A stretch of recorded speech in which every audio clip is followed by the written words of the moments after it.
മരണത്തെ മുഖാമുഖം കണ്ട നിമിഷത്തിൽ പതറാതെ പോരാടി സ്വന്തം കുടുംബത്തെ രക്ഷിച്ച ഒരു 13-കാരന്റെ അത്ഭുത കഥയാണ് ഇന്ന് ലോകം ചർച്ച ചെയ്യുന്നത്. ഓസ്ട്രേലിയൻ ബാലനായ ഓസ്റ്റിൻ ആപ്പേൽബിയാണ് ഇന്ന് സോഷ്യൽ മീഡിയയിലെ താരം. കഴിഞ്ഞ വെള്ളിയാഴ്ച പെർത്ത് തീരത്ത് നിന്ന് 15 കിലോമീറ്റർ അകലെ കടലിൽ വെച്ചാണ് ഓസ്റ്റിന്റെ കുടുംബം സഞ്ചരിച്ചിരുന്ന ബോട്ട് അപകടത്തിൽപ്പെട്ടത്. അമ്മയും 2 സഹോദരങ്ങളും തകർന്ന ബോട്ടിൽ കടലിന് നടുവിൽ കുടുങ്ങിപ്പോയി.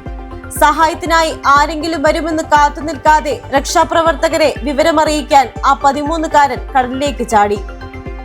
ഒരു പിതാവിന്റെ ഉത്തരവാദിത്ത ബോധത്തോടെ 4 മണിക്കൂർ നേരം കടലിലൂടെ നീന്തി വൈകുന്നേരം 6 മണിയോടെ ഓസ്റ്റിൻ തീരത്തെത്തി. ഉടൻ തന്നെ രക്ഷാപ്രവർത്തകരെ വിവരമറിയിക്കുകയും കടലിൽ മരണത്തോട് മല്ലിട്ടിരുന്ന തന്റെ അമ്മയെയും സഹോദരങ്ങളെയും സുരക്ഷിതമായി കരയിലെത്തിക്കുകയും ചെയ്തു. താനല്ല, മറിച്ച് ദൈവമാണ് ഈ അത്ഭുതം പ്രവർത്തിച്ചതെന്നാണ് ഈ കൊച്ചുമിടുക്കൻ വിനയത്തോടെ പറയുന്നത്.